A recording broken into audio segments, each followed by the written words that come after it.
Hello, Northwest Georgia. Welcome to your weather on North Georgia Television. Overnight lows in the upper 40s again and widespread rain and thunder throughout the night. We can expect that to continue periodically throughout much of the day. Winds will be light and variable. Highs in the mid-50s. Off and on rain tonight with southeast winds at 5 to 10 and lows at about 50. Around the region today, Calhoun, 50 this morning, 53 expected at noontime, and then only 56 this afternoon. And in Chatsworth, 50, 53 at midday as well, and 55 for your high. And Chickamauga had 49 this morning, midday, look for 50, and then up to 53.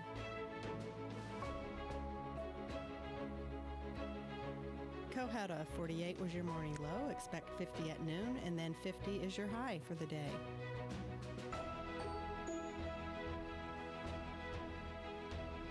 And Dalton, 48 this morning, 51 at noontime, and 53 this afternoon. Fairmount at 53 this morning, 57 for your lunchtime temp, and then 56 this afternoon. 48 in Fort Oglethorpe, 50 expected by noontime, and 52 for your high. Starting out at 48 in Lafayette, looking at 50 for your midday, and then 54 this afternoon. In Ringgold, a morning temp of 49, 50 at noontime, and then 53 for your high today. Rain chances will diminish in our 7-day forecast. Cloudy with showers, possible thunder tomorrow, highs around 57. More showers and thunderstorms overnight with lows near 50 and winds south-southwest at 10 to 15. Looks like Sunday will be partly cloudy and highs in the upper 50s. Clear skies overnight with lows just above freezing. And a mix of clouds and sun early Monday, then mostly cloudy. Highs in the upper 50s. Cloudy overnight with lows back down near freezing. Cloudy Tuesday, highs in the low 60s. Occasional rain expected to come in overnight. Lows back in the low 40s and winds light and variable. Wednesday, a slight chance of rain in the morning and then cloudy afternoon. Highs in the low 60s again. Evening showers possible, then partly cloudy overnight. Thursday, intervals of sun and clouds, a high of 56, a few clouds Thursday night, and a low of 42. Friday, cloudy, high 59, and a low of 37. And that is your 7-day weather forecast. North Georgia Television hopes you have a blessed and beautiful day.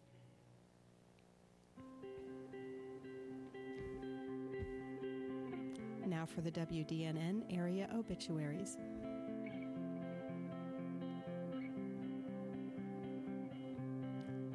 Mr. Chester Arthur Wilson, Jr., age 62.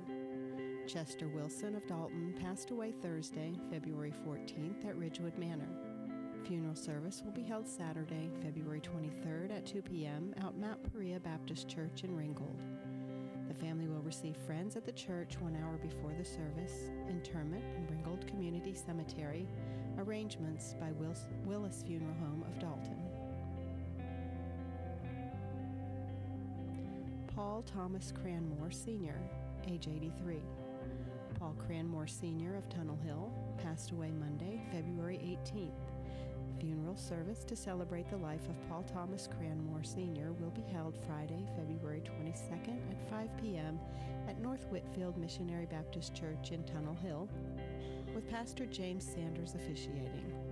Interment will be at Anderson Memorial Gardens. The family will receive friends prior. Mr. Norris Smith, age 65.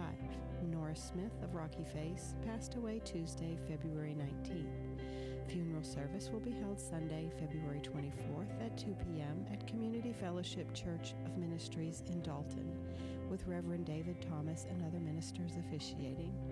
The family will receive friends at Willis Funeral Home Saturday evening from 6 until 7 p.m. Interment will be in West Hill Cemetery. Michael Phillips, age 51. Michael Phillips of Calhoun passed away Wednesday, February 20th.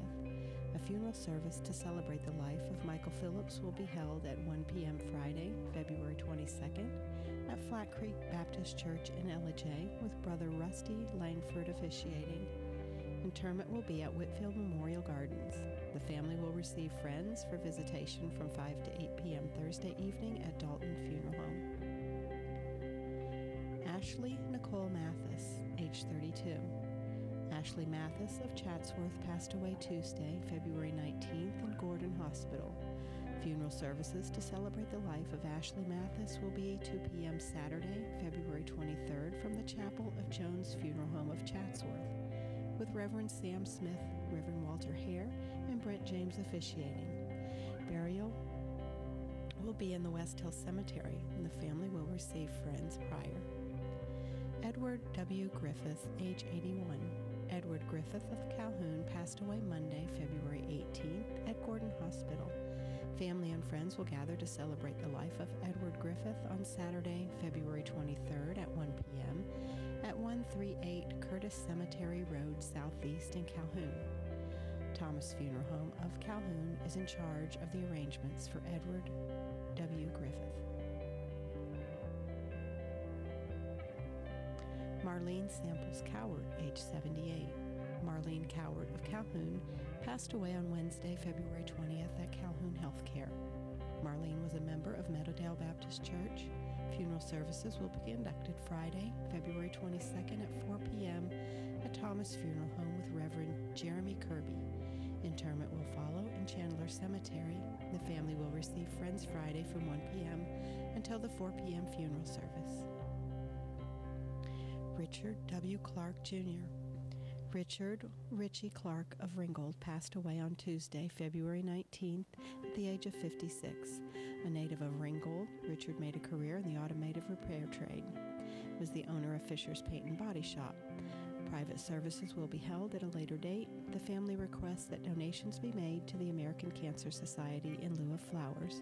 Arrangements are by Wilson Funeral Home, Wallace Stewart Chapel in Ringgold. Lois Nolan, age 78. Lois Nolan of Rossville went home to be with the Lord Sunday, February 17th.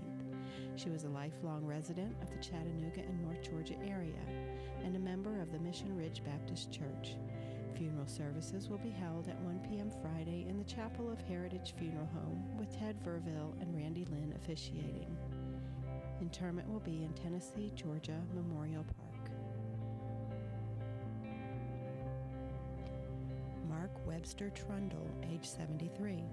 Mark Trundle of Ringgold went home to be with the Lord Tuesday, February 19th. Mark served in the United States Army and was a Vietnam veteran. Funeral services will be 2 p.m. Sunday, the 24th at Battlefield Parkway Church of the Nazarene, with Pastor Joe Brown officiating. The family will receive friends from 4 to 8 p.m. Saturday at Heritage Funeral Home. In lieu of flowers, donations may be made to the Battlefield Parkway Church. Edith Michelle Blevins, age 56. Edith Blevins of Rossville went home to be with the Lord Wednesday, February 20th. She graduated from Lookout Valley School and was an employee at Orange Grove. She was of the Baptist faith and raised at Highland Park Baptist Church. Graveside services were held at 3 p.m. Thursday at Greenwood Cemetery, with Frank Ogle officiating.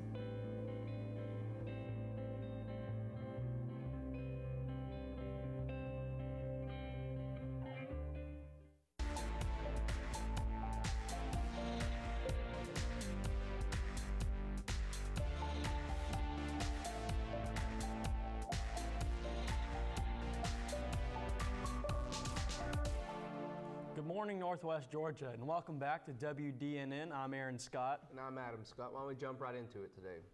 First up, U.S. Senator Johnny Isakson, chairman of the Senate Committee on Veterans Affairs, will participate in a congressional fireside chat in Washington, D.C., hosted by the American Legion on Monday, February 25th, 2019, at 4 p.m. to discuss the committee's priorities during the 116th Congress. Leaders of both the Senate and House Veterans Affairs Committees will participate, and the discussion will be moderated by Leo Shane from the Military Times. Also participating, U.S. Senator John Tester DeMont, Ranking Member of the Senate Committee on Veterans Affairs, U.S. Representative Mark DeCano, DeCalif, Chairman of the House Committee on Veterans Affairs, and U.S. Representative Phil Rowe, M.D., R10, Ranking Member of the House Committee on Veterans Affairs. The event will be streamed online at the American Legion's website, YouTube, and Facebook. It's an exciting event. I can't wait to watch it. Yeah.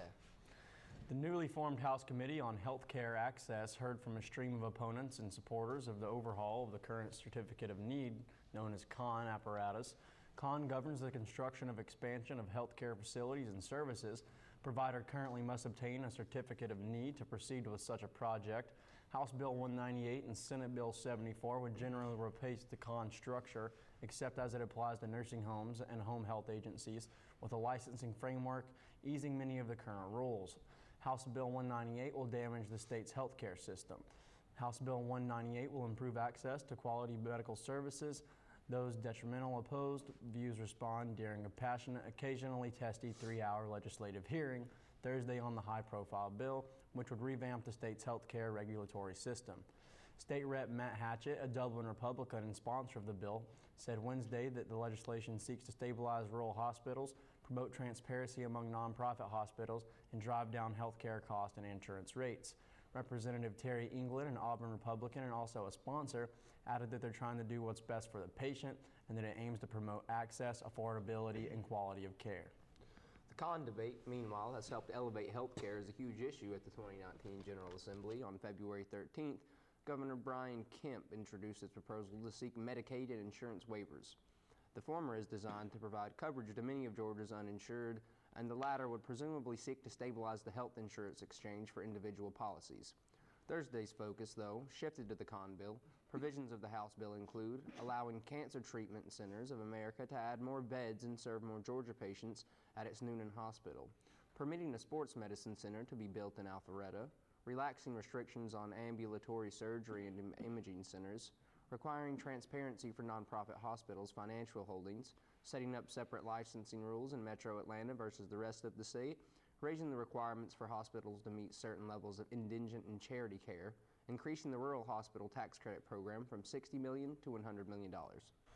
Hospital opponents of the bill told committee members that it would hurt health care, especially in rural areas.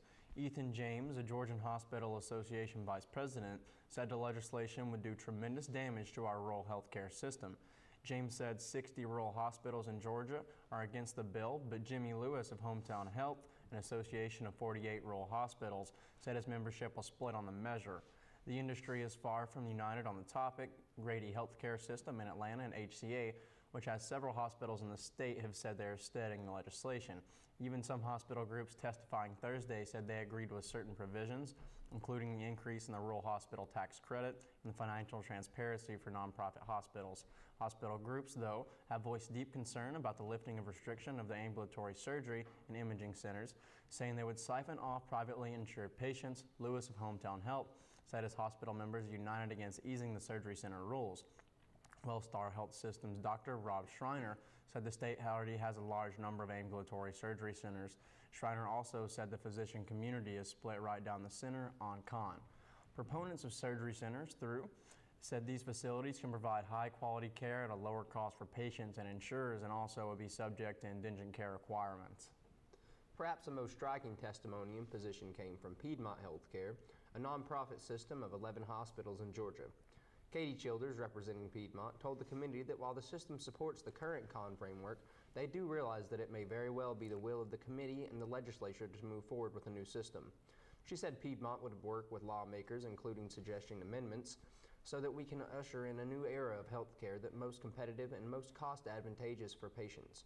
Supporters of the bill include representatives of Legacy Sports Institute, the proposed Sports Medicine Center in Alpharetta, and the Cancer Treatment Centers of America. Because of the current restrictions, said CTCA lobbyist Ray Williams, the Noonan facility has had to turn away, deny, or delay care for 211 Georgians.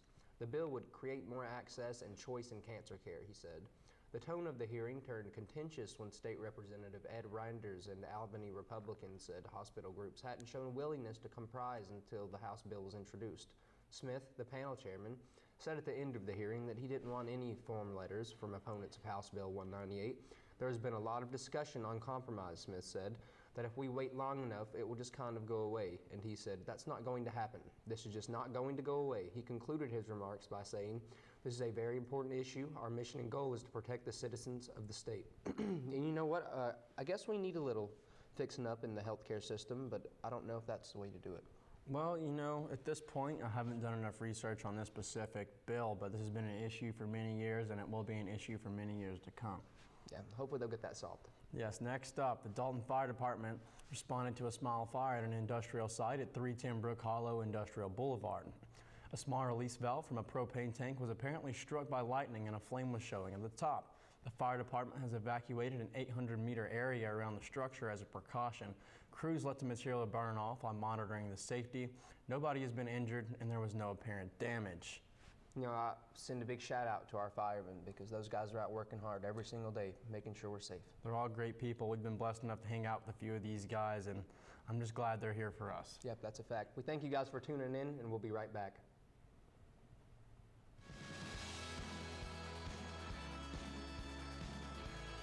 With VidLink, OptiLink's exciting new entertainment platform, you'll have the freedom to stream VidLink content on multiple devices, even when away from home. Plus, with VidLink, you can access the widest array of content on the market. You'll get great features like Restart, Replay, cloud-based DVR storage, all HD programming, and so much more. Contact us today to see how you can get linked to the next big thing in video entertainment. While the word cancer can strike fear at the deepest level of our souls, in the case of skin cancer, the prognosis is very good. Basal cell and squamous cell carcinomas are the most common and are not normally included in cancer statistics. Our office specializes in the diagnosis and treatment of skin cancer. If you're concerned about a mole or freckle that may be changing, give us a call. Most treatments can be performed in our office in about 15 minutes with very little discomfort. I am Ron McKinney, pastor of Kinsey Drive Baptist Church in Dalton, Georgia. KDBC has been the birthplace of several Christian organizations.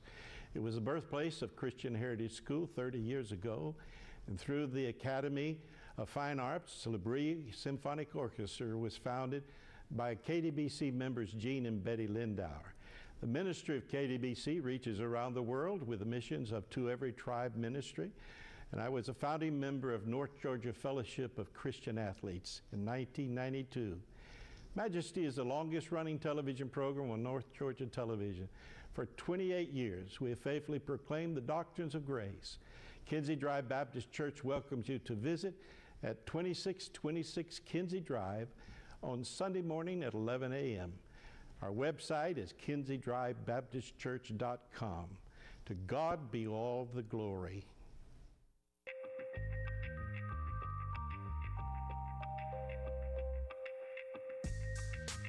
Hi guys, I'm Frank Pinson. I want you to tune in on these following show times to watch 101 with Frank Pinson. The show is based on people doing great things in and for your community, our community. Now those are doctors, lawyers, students, teachers, anyone doing great things. So guys, you know the motto, don't just be great, always inspire, motivate, and teach others to do the same.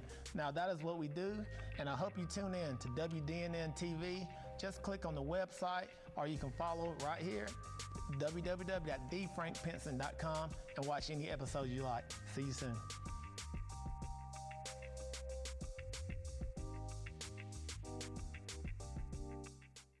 First Bank of Calhoun and First Bank of Dalton are proud to serve our communities, providing the products you need plus the personal service you expect from your hometown bank.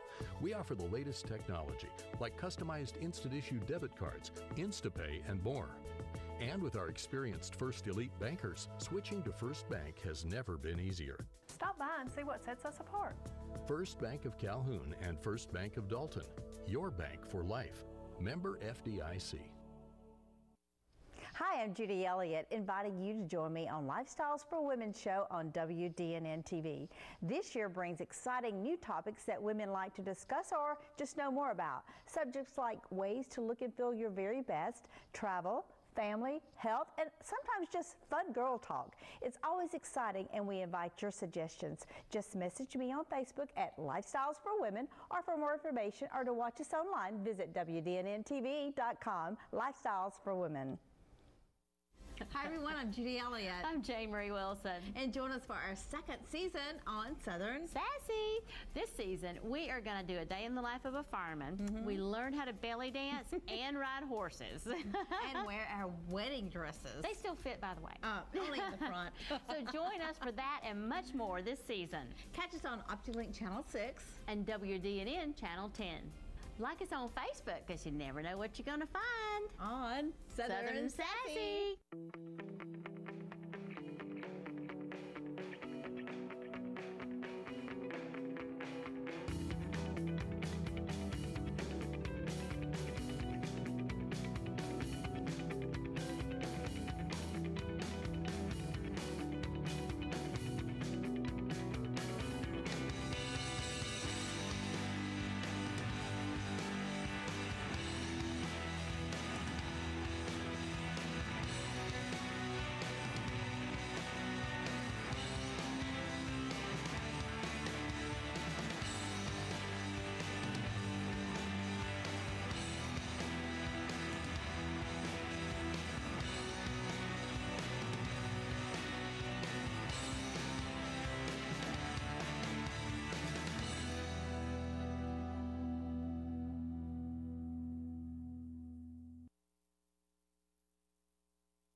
Welcome back, Northwest Georgia.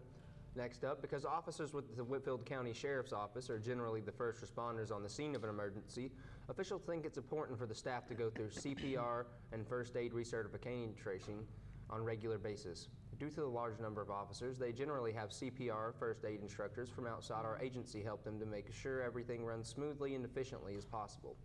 According to Lieutenant Juan Martinez, training instructor Barbara Jones and Teresa Brown of Hamilton Medical Center recently helped with the training and discovered that most of the county's officers do not have face shields they can carry with them conventionally while on duty. Those officers would not have anything to protect them from bodily fluids, etc. while performing CPR. Jones and Brown decided to take matters into their own hands and purchased every one of the officers a portable face shield that can be carried conventionally on their keychains.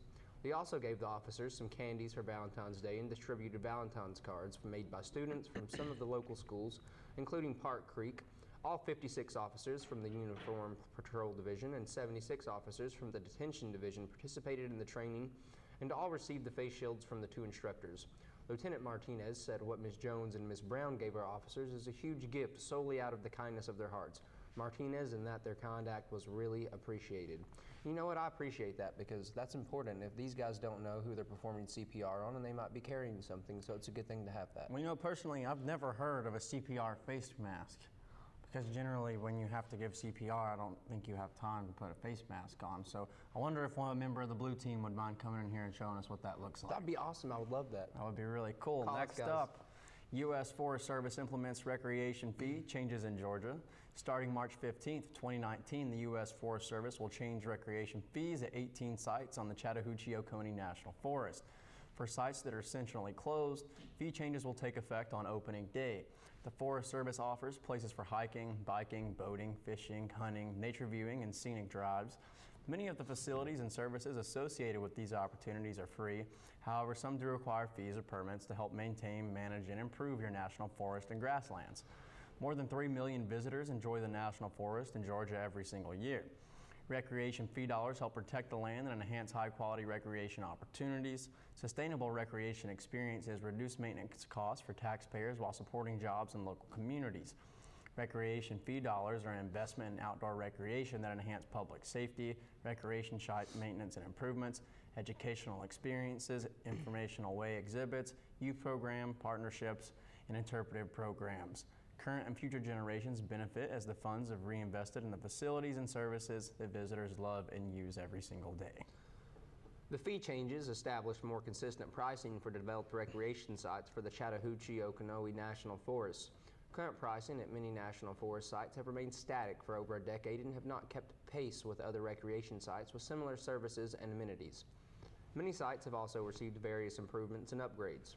Recreation fee changes establishing camping fees at $10, $15, or $20 a night, depending on amenities. Day use sites such as picnic sites, trailheads, and swim sites will change to $5 per vehicle.